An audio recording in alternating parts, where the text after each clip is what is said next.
Hi guys.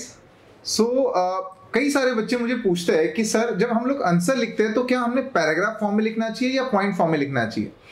देखो वैसे देखा जाए तो यूपीएससी ने ये टाइम एंड अगेन प्रूव कर दिया है कि पैराग्राफ फॉर्म में लिखने वाले बच्चों को भी रैंक मिलती है, इवन पॉइंट फॉर्म में लिखने वाले बच्चों की भी रैंक आती है। बट जनरली मैं अपने बच्चों को ये सजेस्ट करता हूँ कि पॉइंट फॉर्मेट में लिखना ज़्यादा सही होता है। ऐसा क्यों? जब भी हम लोग पॉइंट फॉर्मेट में लिखते हैं तो points basically become very much precise. अब जब पॉइंट फॉर्मेट में लिखना, इसका मतलब ये नहीं कि आप कम से कम 7-8 लाइन 10 लाइन का एक पॉइंट लिख रहे हो, नहीं। When it is expected that you right in a point format, तो आपके पॉइंट कम से कम 2 लाइन के या 2.5 लाइन, 2 से 3 लाइन के अंदर खत्म हो जाने चाहिए। That's it, that is what we call edge point. उन पॉइंट्स का लिखने का प्रयोजन ये होता है कि उसको आप कम से कम संक्षिप्त वर्ड के अंदर खत्म करो, कम से कम वर्ड यूज करो उसके लिए।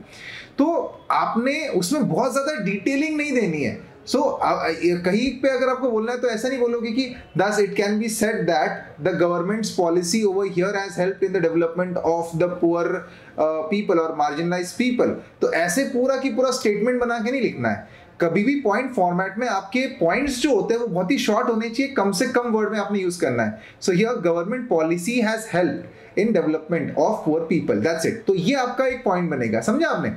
तो पॉइंट फॉर्मेट में लिखना प्रेफर इसलिए होता है क्योंकि ज्यादा से ज्यादा आप पॉइंट कवर कर सकते हो। क्योंकि यूपीएससी पॉइंट्स के मार्क्स देती है, इस वजह से अगर जितने ज्यादा पॉइंट आप अच्छे से कवर कर लोगे तो आपको ज्यादा मार्क्स मिलेगा। बट उसी जगह पे अगर आप पैराग्राफ फॉर्म में लिखते हो तो कई सारे बच्चों की ये दिक्कत होती है कि when they start writing in a paragraph form तो पेजेस को तो भर देते हैं, but then effectively the number of points which they write they are very less, कम से कम पॉइंट होता है वो।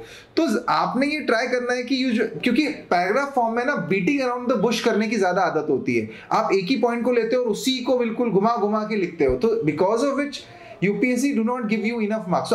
पेपर जब खत्म करते हैं ना तो हमें ऐसा लगता है कि अच्छा मैंने तो पूरा पेपर भर दिया, पूरे आंसर्स लिख दिए, 20 की 20 क्वेश्चन अटेम्प्ट कर लिए, बट जब मार्क्स आते हैं तो आपको मार्क्स बड़े कम आते हैं। इसका रीजन ये है कि इफेक्टिव जितने आपने पॉइंट्स लिखने चाहिए थे वो आपने नहीं लिखे। ठीक है, so hopefully you will follow this practice next time onwards. Thank you guys.